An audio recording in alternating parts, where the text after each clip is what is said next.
Mon avocat de famille s'appelle Maître Sim, vice-président du MLC. Vous voyez, je vous le dis en direct. Merci. Mon avocat s'appelle Maître Sim. Merci. Je suis donc étonné que mon avocat qui est vice-président du MLC, vous ne soyez même pas futé de lui de mettre une citation directe. Merci. Maître Roland Diouf. Merci de me donner enfin la parole après un cours magistral du professeur Mesanga Nyamding, dans lequel cours magistral j'ai pu retenir des choses positives, et ça il faut s'en féliciter. Je dois dire que je commence par partager avec lui l'expérience douloureuse d'une CAM. La première fois que j'ai dû me rendre à Yabassi pour une audience, il y a de cela 2 ans, professeur, j'ai eu mal. Non pas parce que la route était mauvaise, on m'avait déjà prévenu de cela, mais j'ai eu beaucoup plus mal parce que j'ai assisté à l'abandon quasi programmé de ce qui, de mon point de vue, est un poumon potentiel du développement, non pas du littoral, mais du Cameroun. J'ai eu extrêmement mal quand je me suis rendu compte que pour arriver dans un chef-lieu de département, parce que Yabassi, sur le plan administratif, est comme Douala, est comme Edea, est comme Limbe ou Boya. Mais on n'arrive pas à rallier depuis Douala un chef-lieu de département comme Yabassi. Je ne vous parle pas de Nkonjok, je ne vous parle pas du Nord Makombe, je ne vous parle pas de Yingi, je ne vous parle pas de ces zones-là où il est carrément impossible d'envisager même seulement y arriver dans certaines saisons. Mais à ce problème, à ce constat que nous posons, j'ai envie de rattacher cela à ce qu'on a vu à Maga, et ça me permet de rappeler un peu ce que le professeur a dit lui-même tout à l'heure quand il parlait de son fils qu'il aime bien. C'est que on vous a ramené une mauvaise note à la maison, et vous avez eu la sagesse de dire à votre fils, ce n'est pas parce que le voisin ou le fils du voisin a eu une mauvaise note que cela justifie la mauvaise note de votre fils.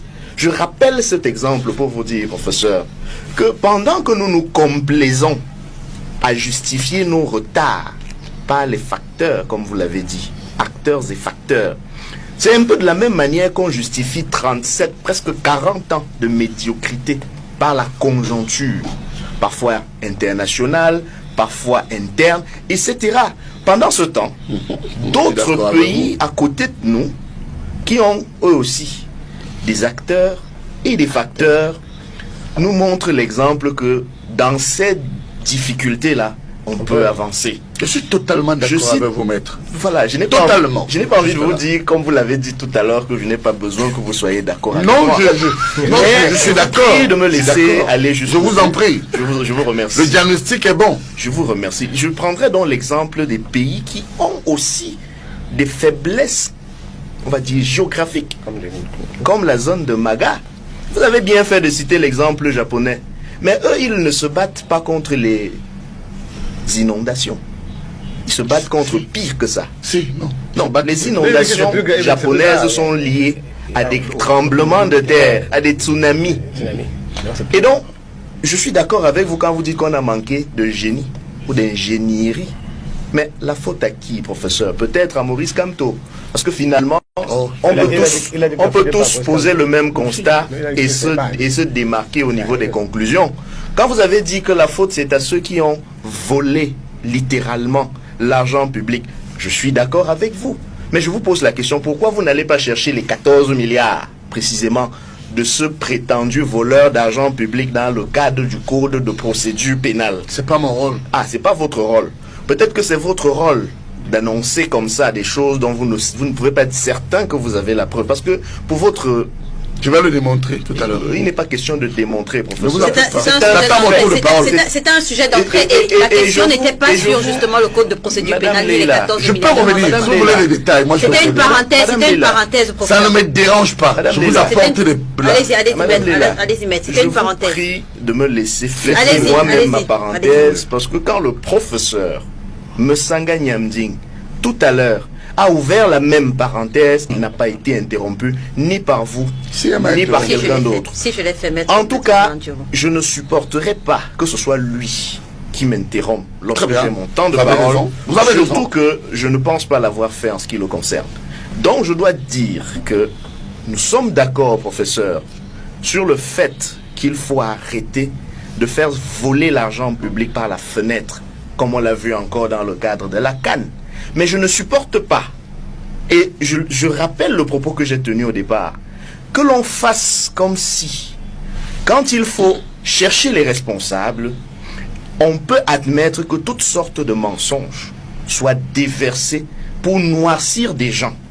Vous avez bien voulu nous dire tout à l'heure, quand vous faisiez votre constat, qu'il y a eu de l'argent détourné dans une fameuse affaire de code de procédure pénale. Quand on sait la véracité de ce genre de propos pouvant sortir de votre bouche pour avoir dit d'autres choses, D'autres choses vraies.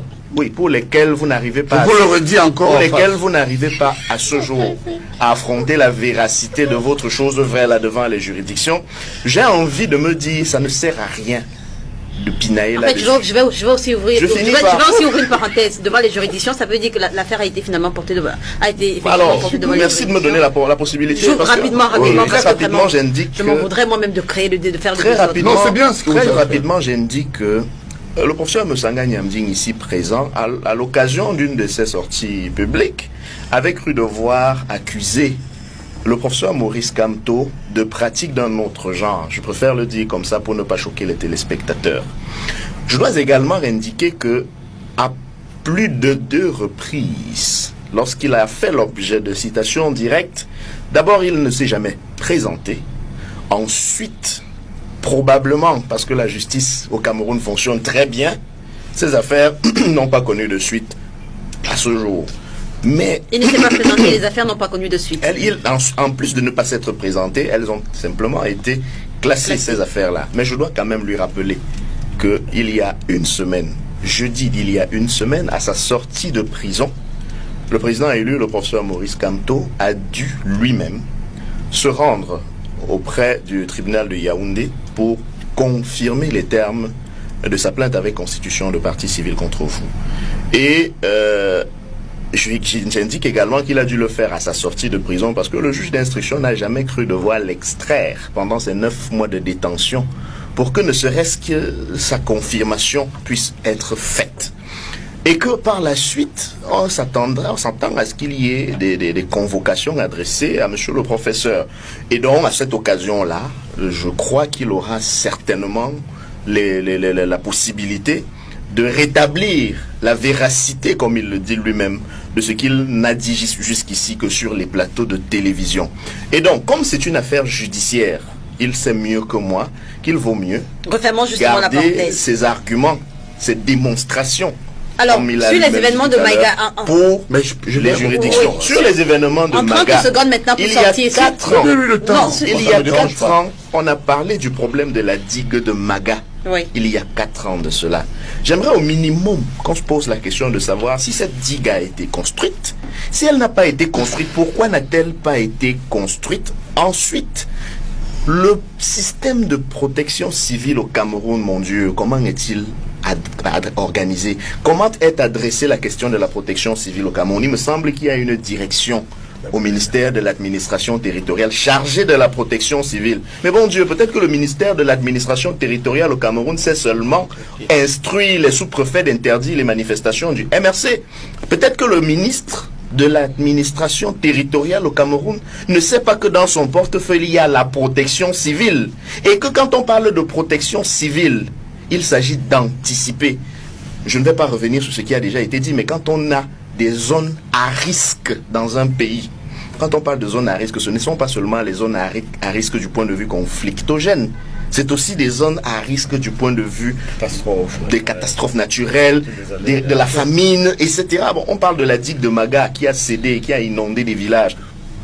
Soyons calmes, bientôt on aura la famine qui va suivre. Parce que quand il y a inondation, ce sont les récoltes qui sont détruites. Et vous entendrez les amis de M. Moussanga Nyamding accompagner une délégation budgétivore, remettre des dons à Maga pour dire que le chef de l'État, entre guillemets, dans une magnanimité indescriptible, a bien voulu venir au secours des gens qui meurent de faim à Maga. Tout ça Et certains diront en 30 encore secondes, que j'ai des problèmes en 30 avec secondes, les gens de maître, Bagdad. en 30 Tout ça, secondes, qu'est-ce qu'il y a lieu de faire maintenant? Le professeur Messanga Nyamdi a parlé de la il y a remobilisation des lieu ressources. de tirer la conséquence de ce que quand on est médiocre, on ne va pas en classe supérieure. Quand on est médiocre, d'ailleurs, quand j'étais du temps où j'étais encore sur les bancs, quand on reprenait une classe 3 fois, on était renvoyé. Il est question de renvoyer ce gouvernement médiocre. C'est tout simplement ça. C'est de la médiocratie, ce pays. Merci, merci maître Roland. Madame, je dois répondre. En une minute, exactement en une minute. Maître a évoqué une fois de plus votre affaire avec le professeur Maurice Kamto. Voilà. Il est avocat. Je constate qu'il y a deux contradictions. Première contradiction, c'est celle que ses amis ont publié dans les réseaux sociaux, en mon Dieu vision. Mais Sanga Nyamdi devant un juge, en train de dire au juge, je ne peux pas répondre parce que je suis malvoyant. Monsieur le juge, je n'ai pas de réponse. Le monde entier l'a vu. Vous voyez qu'au moins pour la première fois, il vient d'apporter un démenti qu'il n'y avait pas un procès où j'étais devant un juge. On nous suit à mon Dieu vision. Je sais que vous et les autres, dans votre conscience, avez vu cette image pourrie et sale qu'ils entretiennent dans les médias sociaux. Deuxième point et dernier point, il est avocat et vraiment dont la notoriété ne souffre d'aucune contestation. Je voudrais qu'en tant que indicateur de la compétence du métier, lorsque quelqu'un vous porte plainte en citation directe, je mets au défi, maître, ici, de montrer aux Camerounais, par tous les moyens, une citation du monsieur Kamto où j'ai été notifié. Ne trompez pas les gens. J'ai peur de dire que vous êtes des manipulateurs ou des menteurs, mais je vous mets au défi. Madame, je n'ai jamais eu une citation directe. C'est faux, ce sont des menteurs. Merci, professeur. Alors donc, je dis qu'il faut arrêter ça. Mais, pour terminer, j'ai évoqué quelques éléments aussi de vol de livres chez un certain avocat qui avait un stagiaire. J'ai évoqué une tentative de détournement d'un avocat du MRC. Dieu seul sait où il se trouve au moment où je le dis. Où il a tenté de faire croire que Feu Maître non John devait 300 millions à un tiers. Un bandit, on a arrêté ça. Merci, merci Attendez, professeur. Et je voudrais qu'un jour, je voudrais qu'un jour, parce que là aussi j'ai des preuves, cet avocat dise que bon, monsieur Messanga Nyamdi a dit que j'avais tenté de voler 300 millions à un confrère mort ou voler des livres. Et là, on verra. Merci, merci, merci. J'avoue quand même, s'il vous plaît, On ne va madame pas, Léla. non, maître Roland Diouf, on ne va pas faire l'émission entre vous deux. Je vous supplie de me permettre d'indiquer que, pour que cela ne paraisse pas insidieusement comme monsieur le professeur veut le faire croire, s'il veut bien indiquer quel avocat, de quel avocat est-ce qu'il parle, le téléspectateur serait un peu plus... Le moment venu, parce que si cet avocat s'agite beaucoup, le moment venu, si cet avocat s'agite beaucoup, je le ferai. Parce que madame Léla, si cet avocat s'agite, parce que je veux la tranquillité. Mais madame Léla, je vous promets, professeur, si madame Léla, vous me l'exigez, je vais le dire. C'est ma supplication qui permet...